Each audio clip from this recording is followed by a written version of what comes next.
Alors c'est fait? Bon, très bien.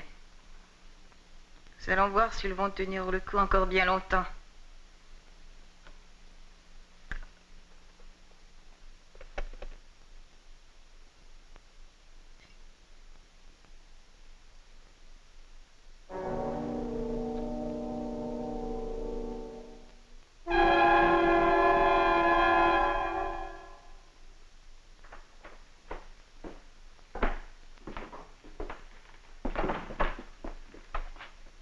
Et alors? On laisse tomber, c'est pas la peine. Aussi bien chercher une aiguille dans un tas de foin, avec les renseignements que nous avons. Et comment le patron prend-il ça? Voulez-vous passer dans mon bureau, Claire?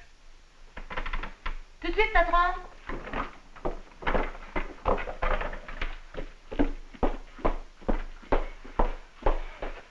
Plutôt mal à ce que je vois.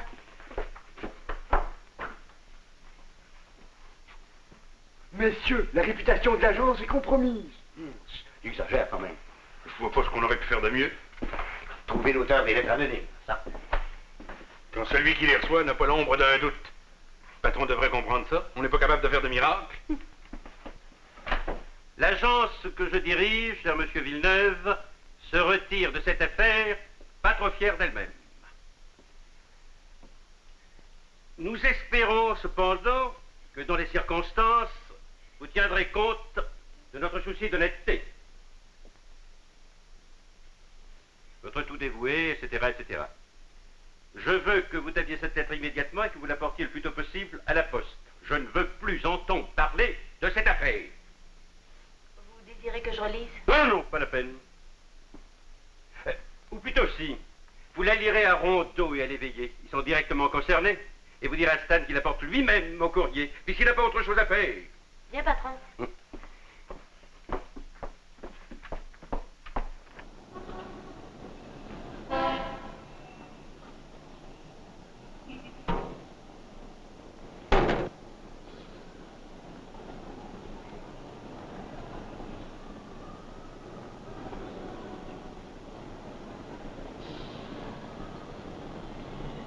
Je dois dire que je ne l'ai pas vu aussi déprimé depuis très longtemps. Je suis même inquiète.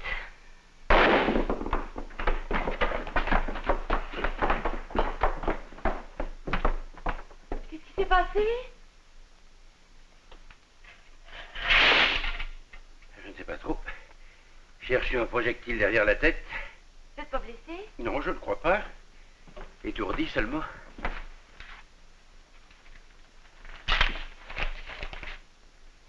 Écoutez, un message. Si vous tenez à votre peau, ne vous mêlez pas de l'affaire Villeneuve. À bon entendeur, salut. Ça, par exemple. La lettre est partie? Stan vient tout juste de sortir pour la mettre à la boîte. Ça ne fait rien. Reprenez tout de suite le dossier de l'affaire Villeneuve. C'est peut-être cet élément nouveau qui nous manquait. Bien, patron. Laissez-moi, je veux m'en aller. Aïe! Si tu me mords encore, je te gifle. Peux-tu rester à Qu'est-ce que c'est que cette mascarade? Serpent vient de se prendre en train de lancer des cailloux dans nos fenêtres. C'est pas vrai. C'est toi, petit menteur, je t'ai vu. Voilà donc le responsable. Et voici le projectile, le patron l'a reçu sur la tête. Il y avait un message avec. Un message? Oui, à propos de l'affaire Villeneuve. Laissez-moi partir. Dis-nous d'abord qui t'a demandé de jeter ce caillou par la fenêtre. Ah, il parle? C'est toi qui as écrit ce message? Non. Alors, quelqu'un t'a demandé de jeter cette pierre? Oui. Qui? Je sais pas. Parfait. Claire, appelez la police. Non, non. Appelez pas la police. Alors parle! C'est un type qui passe toujours devant chez nous.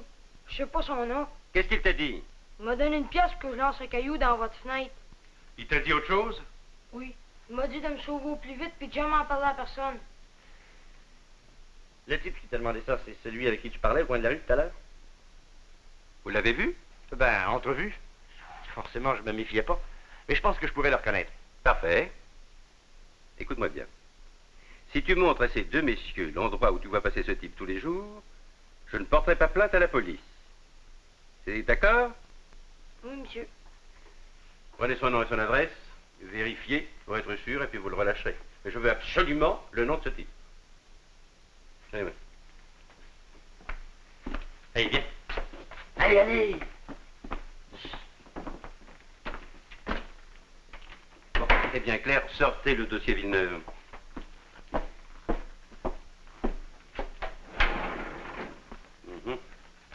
Cette affaire est loin d'être terminée.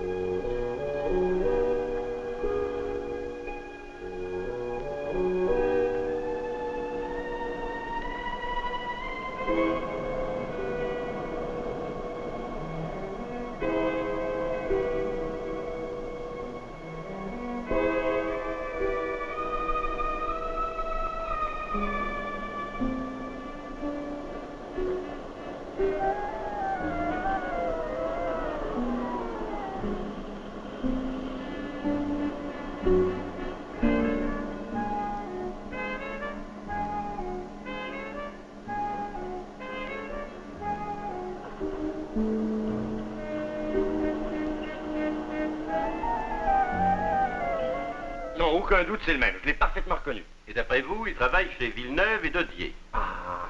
En tout cas, il en sortait quand je l'ai vu. Oui, d'après moi, c'est une affaire de famille, cette histoire-là. Bon, résumons-nous. Villeneuve est associé depuis 20 ans avec Dodier dans cette biscuiterie. Et soudain, il y a 2 mois, il commence à recevoir des lettres anonymes l'engageant à démissionner, sinon il s'expose à des représailles. Il vient me voir pour me demander si je veux bien prendre la chose en main. Et vous n'avez aucun soupçon précis. Aucun. Quelqu'un aurait-il intérêt à ce que vous abandonniez les parts que vous possédez dans cette entreprise? Qui? Votre associé. Dodier, alors non. C'est un vieux m'accommode, oui. Mais c'était pas le genre d'envoyer des lettres anonymes. Il préfère se chicaner en tête à tête. Il chicane souvent? Je le vois de moins en moins à la manufacture. Il y a 2 ans, il a voulu acheter mes parts et j'ai refusé. Ça l'a vexé. Maintenant, il se contente de retirer ses dividendes et de se la couler douce. Nous pourrions peut-être orienter nos recherches de ce côté-là. Vous avez donc suivi Dodier. Pour autant qu'il est possible de suivre un bonhomme qui passe son temps entre Paris, Londres, New York et Sillery. Il y a 3 jours, il est parti pour 2 mois de vacances à Miami. C'est là qu'on a trouvé qu'il valait mieux laisser tomber l'enquête. Nous avons cependant ce message dactylographié. Je l'ai étudié attentivement. Je l'ai comparé avec les lettres que Villeneuve vous a laissées. Et j'en conclus que c'est la même personne qui l'a tapé sur la même machine. Ah oui, les N et les S sont appuyés de la même façon dans les 2 cas. Voilà. Alors maintenant, vous savez ce qu'il vous reste à faire. Trouver le nom du bonhomme au caillou. Oui, et retracer la machine sur laquelle ces lettres de menace sont écrites. Oui, et cette fois, je veux un résultat. D'accord, patron. Vous allez en avoir des résultats, patron. Je vous avais pourtant bien dit de ne pas venir chez moi. Je suis venu parce que le danger est passé. J'ai su ce matin en arrivant au bureau que l'agence de détective a renoncé à poursuivre l'enquête. Notre tactique a réussi, tant mieux. Mais ce n'est pas le moment pour commettre des imprudences. Nous frapperons le grand coup dans quelques jours. Pour l'instant, retournez au bureau et ne laissez rien voir. Bien, madame. Jo Boisvert, le secrétaire et homme de confiance de Dodier. Tiens. Ah, bon travail. Mais non, je vois Villeneuve dans un quart d'heure, je lui en parlerai. D'ailleurs, et pour le dactylo, vous avez trouvé un moyen? Pour tout le personnel, nous ne sommes que des employés venus nettoyer les dactylos.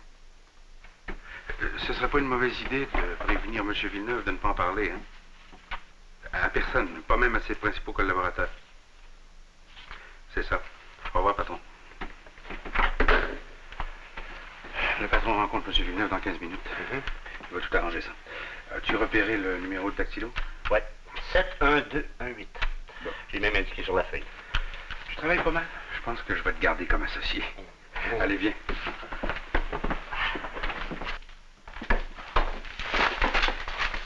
Vous pouvez pas faire attention, non? Excusez-moi, je vous avais pas vu. Ouvrez-vous les yeux.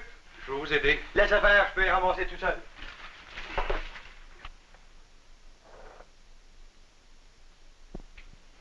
Ils vont me donner ça à vous, espèce d'écornifleux.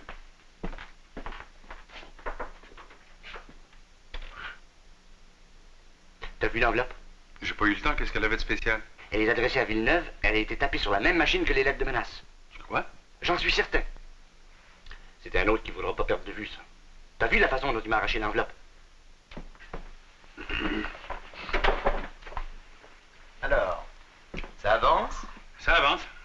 Au revoir, messieurs. Au revoir. Monsieur, Il a l'air sympathique, le chantre du patron.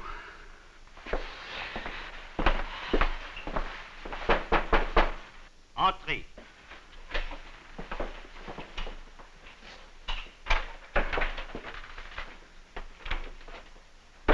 Qu'est-ce que c'est? C'est pour la vérification des machines à écrire. 2 hommes pour vérifier un dactylo. La fois, on se penserait dans un bureau du gouvernement. Allez, faites votre travail, j'ai pas de temps à perdre.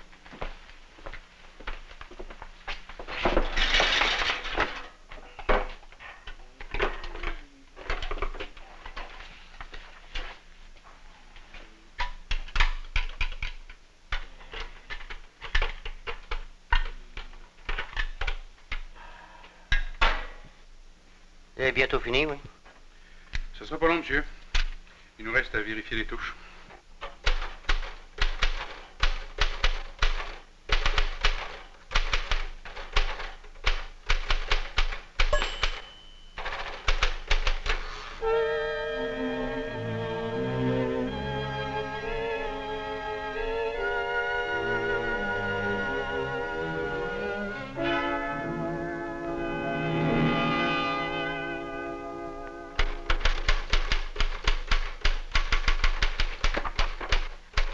Je dois sortir quelques minutes. Tâchez d'avoir fini votre époussetage quand je reviendrai.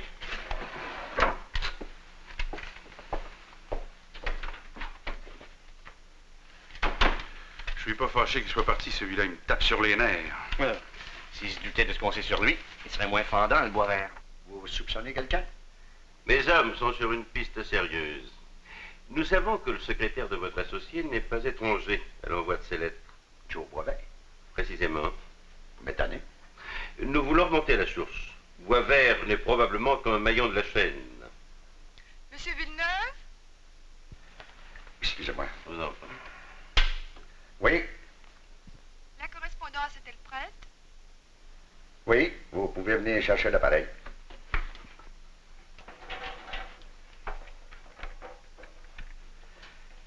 N'oubliez pas de remplir les formules nouvelles pour l'exportation.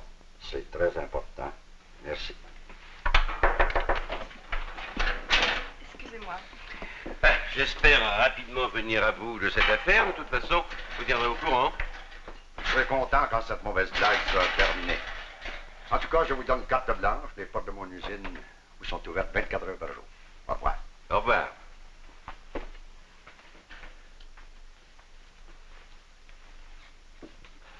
Ça ressemble pas du tout. T'en es sûr? Ah, regarde, c'est pas le même caractère typographique. Ouais. Si les lettres partent pas de la dactylo de Boisvert, je me demande d'où elles partent. Il tape peut-être sur la machine d'un autre.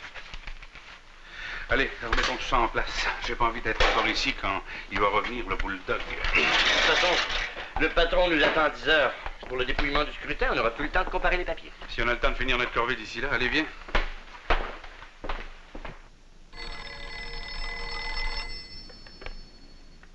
Oui. Ah, c'est vous. Quand ça? À quelle heure? Vous en êtes sûr? Parfaitement, je les ai reconnus. Ces 2 types-là m'épillaient hier soir à la sortie du bureau. Je suis certain qu'ils poursuivent l'enquête. Ah, le vieux a voulu nous faire tomber dans le panneau en faisant semblant d'abandonner les recherches. Une vérification des dactylos. Tiens, tiens. Alors, réunion ce soir pour faire le point. Je vous appellerai pour vous dire l'heure. D'ici là, tenez-vous à ma disposition.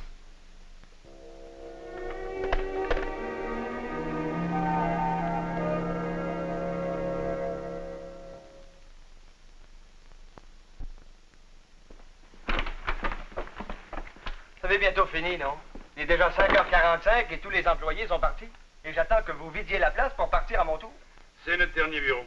Celui-ci? Oui, celui-là, une petite demi-heure et tout sera terminé. Ah, 20 minutes, on se dépêche. Hein. Ah, vous croyez? Bonne chance, messieurs. Je ne sais pas si tu es de mon avis, mais celui-là, faudrait pas le perdre de vue. Ouais. Il m'a l'air d'un drôle de pistolet, hein? Allez, viens. Notre dernier bureau.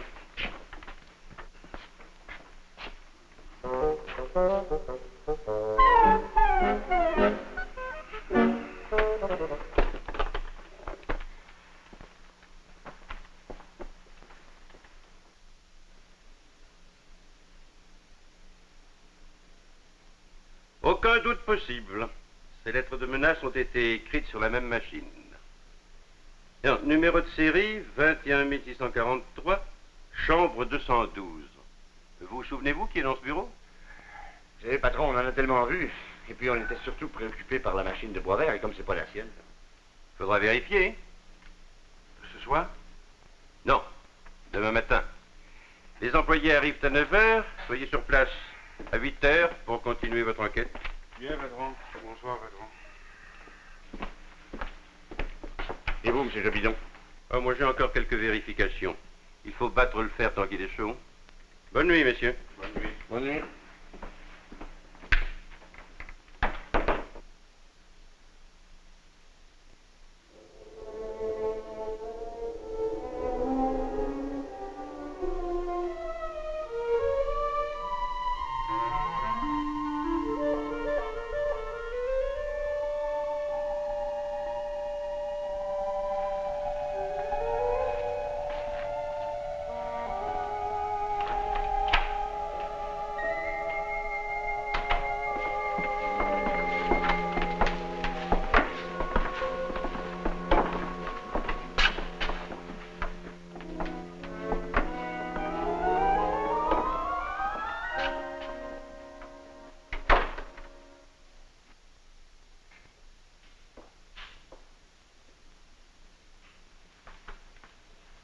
C'est encore une imprudence.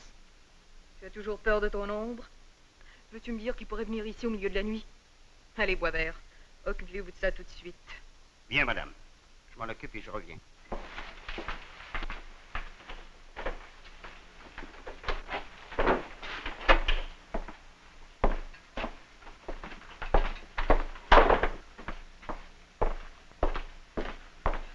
Boisvert a commis une imprudence en envoyant des menaces à l'agence de détectives chargée de l'enquête. Tout ça va mal tourner. L'idée de Boisvert n'était pas très brillante, je l'admets. Il fallait faire quelque chose. C'est facile de se tourner les pouces comme tu le fais et de critiquer. Il faudrait mieux attendre. Attendre? Et tes créanciers, ils vont attendre? Ben, si tu menais un train de vie normal, nous n'en serions pas là. Oh, tu peux parler? Si je menais un train...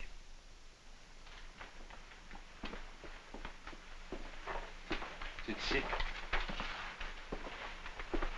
La parole, c'est le bureau du genre.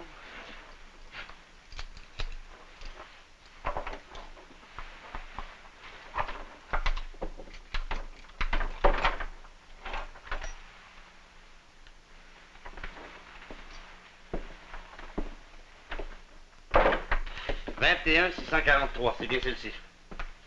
Tonnerre, il a disparu. Pourtant, il était ici quand nous sommes partis hier soir. Si les pièces à conviction se mettent à fiche le camp maintenant. Écoutez, Mille. Il est 8 h. Le patron nous a donné rendez-vous à 10 h dans le bureau de Villeneuve. Ça nous donne 2 heures pour retrouver la machine.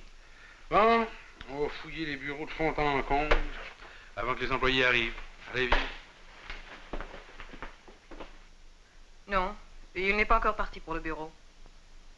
À quelle heure? À 10 h. Il y sera sûrement. N'oubliez pas, ce soir ou plus tard, vous devez vous débarrasser de cette machine à écrire. Comment? Ça, c'est votre affaire, mais moi, je ne serai tranquille que lorsqu'elle aura disparu. Ce soir, vous m'avez bien compris.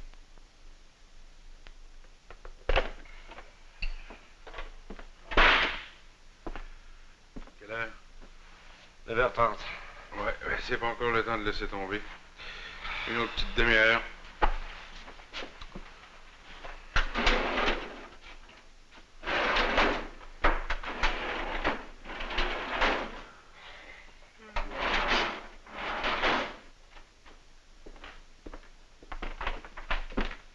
Bonjour Bal, ça va? Bonjour, mademoiselle Réjeanne. Ça va bien, merci. Pendant que vous êtes là, j'aurais besoin de nouvelles formules pour l'exportation. Auriez-vous m'en chercher dans le sous-sol? J'ai fini de distribuer le courrier, j'y vais tout de suite. Vous êtes bien aimable. C'est la moindre des choses.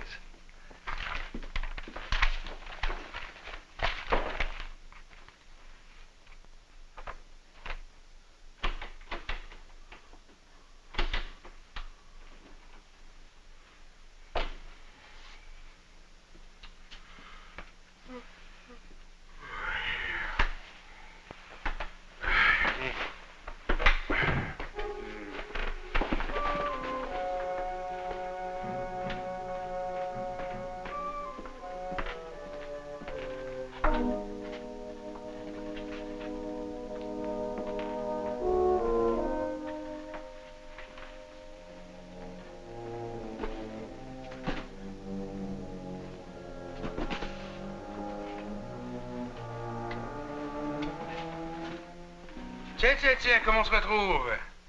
Maintenant, on veut des explications. Qu'est-ce que vous me voulez? On veut savoir ce que tu fabriques avec cette machine à écrire. Tu voulais la changer de place encore une fois? Pourquoi? Allez, réponds. Tu sortiras pas d'ici avant de nous avoir tout dit.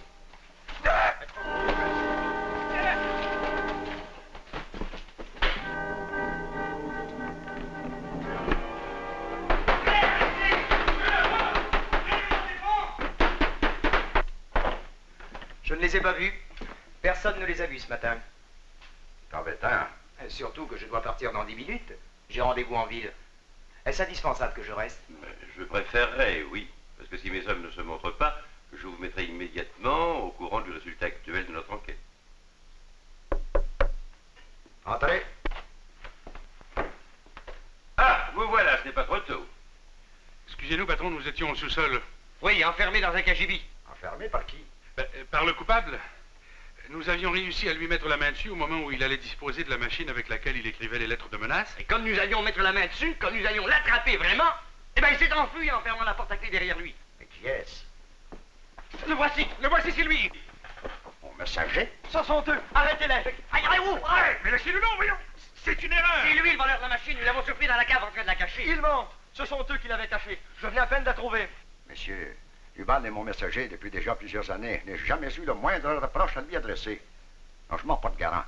Il n'est sûrement pas l'auteur des lettres anonymes. Les coupables, ce sont eux. C'est un malentendu. Lâchez-les. Ce sont mes deux détectives, chargés de l'enquête.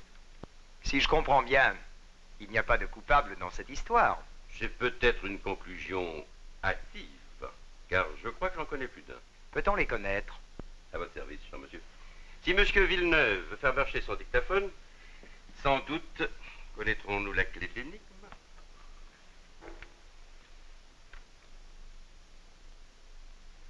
C'est à cause de tes dettes de jeu que nous sommes obligés de mettre les bouchées doubles. D'ici un mois, si le gun s'est pas retiré, nous aurons les huissiers à la maison et tu seras derrière les barreaux. C'est ça que tu veux? Non, j'en ai assez, je suis à bout. Je n'en peux plus de marcher dans tes sales combines. Es-tu un homme ou bien une lavette? Ma fille. Mon gendre. Et Boisvert? As-tu pensé à Boisvert? Une fois que le vieux aura levé les pattes, tu deviens copropriétaire de la biscuiterie. Bon. Mais nous aurons toujours Boisvert dans les jambes. Boisvert, tu le tiens. Il ne parlera jamais. Son histoire de fraude lui vaudrait 10 ans de prison. Non. Une fois que le vieux aura pris sa retraite, nous nous occuperons de Dodier. Et crois-moi, celui-là, il ne fera pas long feu. Il faut que dans 6 mois, toute l'entreprise nous appartienne. Voilà, madame, je me suis débarrassé du dactylo. Ils ne le retrouveront pas de sitôt.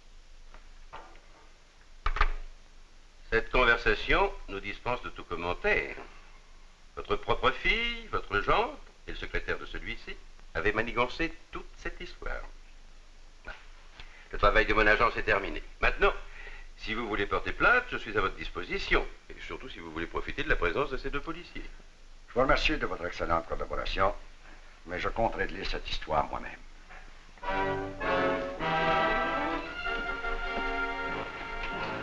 C'est une affaire de famille.